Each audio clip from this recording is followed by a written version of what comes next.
Hello, thank you for joining me today. I'm doing Moon in the second house.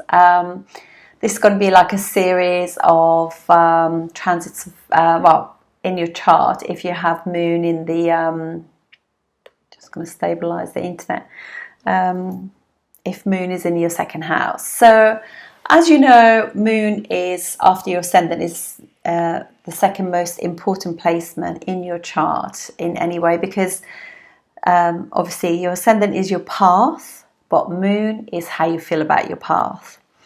And so it's your deepest needs, your inner secret side that people don't see, your true nature and reactions, emotional needs, your vulnerable side, the person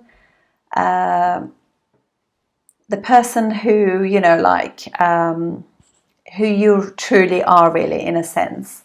It also signifies your more vulnerable side, and wherever the Moon is in your chart is hugely important. So it's where you're most receptive, and also it's your mother, your memories, how you react to things, how nurtured you were, or how you can nurture as well. It represents all the females in your life. And obviously Moon wanes and waxes, so that kind of determines things as well. A waxing Moon is more extrovert, waning Moon is more introvert and more spiritual. So a waxing Moon can actually create more opportunities as well. They just can go getters, really. So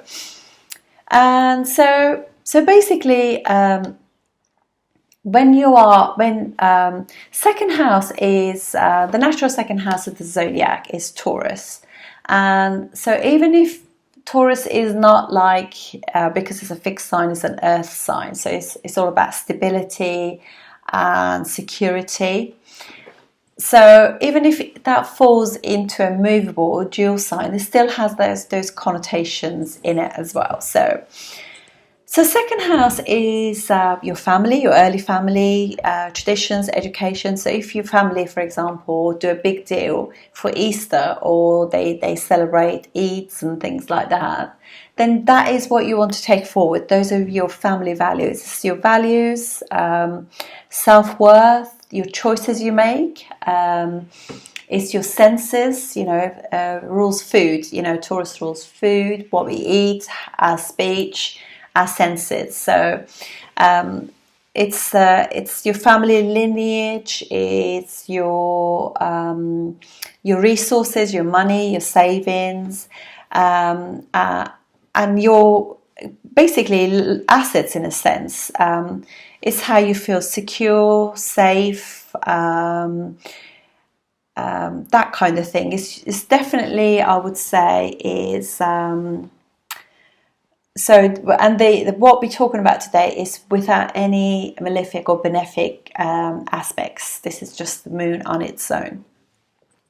And Moon normally in the second house of the zodiac, which will be Taurus, will be actually exalted. So even if you've got it and it's debilitated, it's still got good kind of like connotations of it. It's still good. It is still to do with the family, the values, you know, all those kind of things to do with your family. Connections are just so important. Like, it's not just the family you grow up in, but it's the family you create also.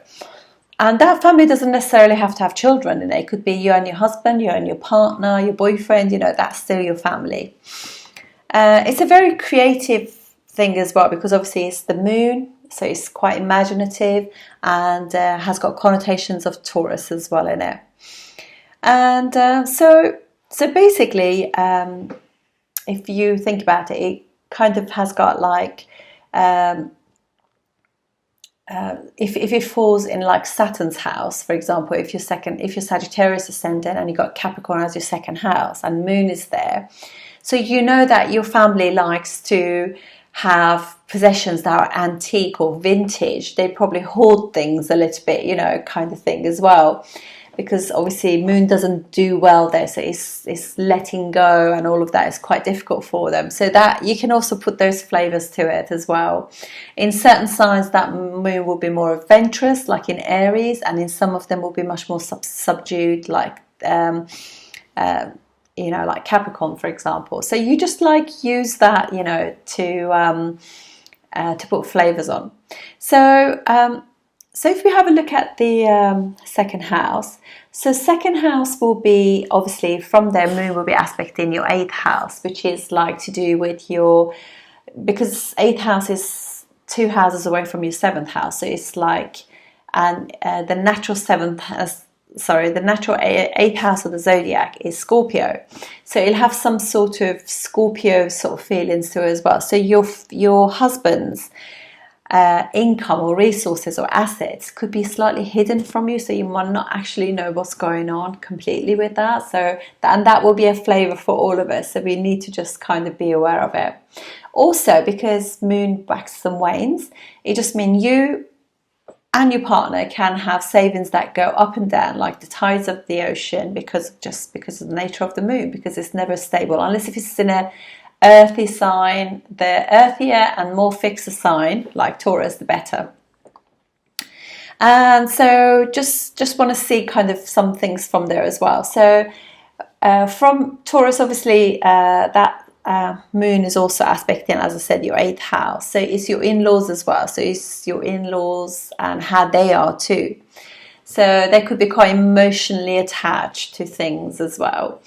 And so let's have a look. So from second house, you can see things like, for example, let's see, 6 houses from it will be 6 houses from your 9th house of father and your sort of like your beliefs. So you could be sensitive, because moon can be quite sensitive to obstacles, or having a family can bring those obstacles or debts and everything. And so things like that, you can just like sort of study it from different ways and see what happens as well. From the 4th house of mother, it'll be the 11th house. So moon will, you know, the mother can bring gains to your family as such. So anyway, let's start sort of looking for different zodiac signs and how they would be as well. So for an Aries ascendant, you'll be like 4th house ruler in the 2nd house. So that would be really nice. And also the moon will be exalted as well. So it'll kind of gives you lovely family values, lovely connection with mother. And you probably end up having nice homes and nice cars and things like that as well. And you'll be quite sort of proud of this. So you could actually be cleaning your car and things like that too, if there's no bad aspects. For Taurus, that would be the 3rd house in the 3rd house ruler in the 2nd house in Gemini. So it will be that you'll have like really sort of like very attached to things. So because it's 3rd house ruler in the 2nd house, so it will be that you have to put a lot of effort into earning the money. Your siblings will be important. You have to really sort of like, and it gets better because it's an Upachaya house, that kind of gets better as time goes by. But 3rd house ruler, you might be a really good singer actually, because both 3rd and 2nd house are all to do with like speech and communication. So if a soft planet like moon can give you nice emotional sort of voice. And then if it's Gemini, so 2nd house ruler it will be in the 2nd house, so it'll be like moon will be in its own house, so it will be very, very emotionally attached to the family, very sensitive about things to do with family, and will probably be more reactive to money going up and down. Oh dear, it's starting to get dark here now. So it'll be really very much so their assets and things like that, they'd be just kind of quite possessive over it, because they want to feel the safety, and it's quite a sensitive sign, Cancer is. If it was Leo, it would be like So for Leo would be like 12th house ruler in the in the second house. So so for Leo will be 12th house ruler in the second house. So that will be like somebody who spends a lot of money. Really, for them will be difficult to hold on to money. And I just forgot to mention that for Gemini ascendant, having the moon, the second lord in the second, that's quite a nice one for money, even though it will fluctuate because of the nature of Cancer and the moon being the same. And so I also did kind of explain about like for Leo ascendant having moon in the second house, which will be like Virgo. I did mention that they like spending money. However, also it is quite an agitated thing as well. So they could be a little bit like too much trying to micromanage money or micromanage their family, things like that as well. So this is a sign that moon is quite agitated in. So I would just like be aware of that. If you have that placement, really try to just stand back and be a bit more sort of like detached from things, so accept that your money is not going to keep growing every week, every month. Just be accepting. And so if you have a moon in Virgo,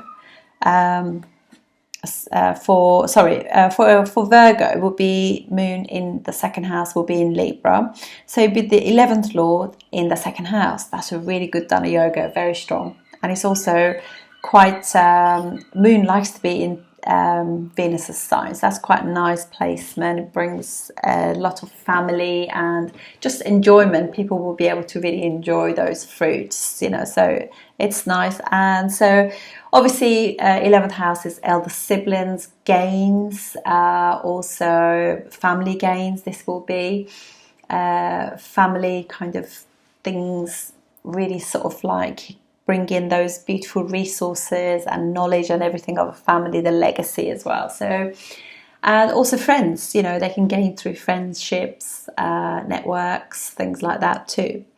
And if it was Libra, so for Libra ascendant, second house will be Scorpio. So moon will actually be then the 10th house ruler in the second house, but it will be debilitated. So they will make their money through their work or career.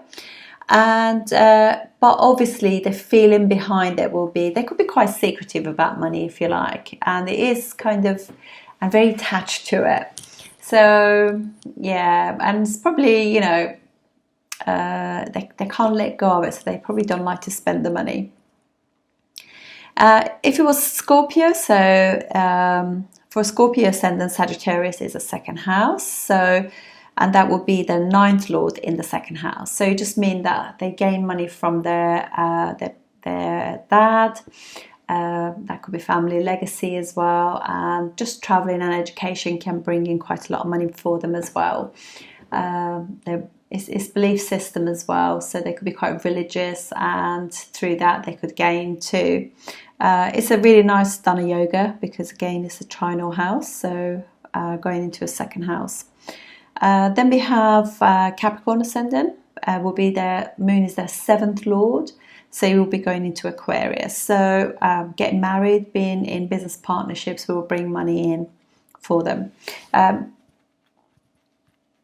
So Aquarius ascendant will be 6th lord into the second house. So make it in Pisces. So for Aquarius ascendant, because Pisces is like it's one of those signs that is very beautiful, but it's really difficult to kind of like ground yourself whenever you have a planet in there. So if you've got moon in there, your 6th house ruler in the second house, there are issues about debt. They can't hold on to money easily because it's also the natural 12th house of the zodiac. So they have to work extra hard at it, really. But if it's got good aspects to it, actually, Saturn really grounds the moon. I know it also depresses it, but we are talking about no sort of things. But it's, if you're spending too much money, you want to really work on the dispositor of your moon and make sure you work on that and the moon. Everybody needs to work on the moon from time to time anyway, so it's a natural thing. So yeah, so earning money can bring sort of obstacles, debts, things like that. So they have to be mindful of their debts first before the money gets on. But it's, you know, 6th house, 3rd house, 11th and 10th houses. They're upachaya houses. They get better with time. We just learn how to deal with money and not get ourselves into debt and create enemies and litigations and discord in our lives, really. Pisces, for Pisces, their 2nd house is Aries. So when moon goes in there, and it is the 2nd house, so money will be on their mind, because this also rules the head, the mind, so that kind of thing. And so children, having children, education, students, investments can bring money to them. But before you invest any money, always make sure that you check that, check everything in properly, Ashtaka Vargas, aspects, check your D9, check your D2, all of those things. They all mean a lot as well. So that will be my take on 2nd house moon. Lovely placement. So enjoy it, and I shall see you on the next video. Thank you very much for watching and supporting me. Thank you.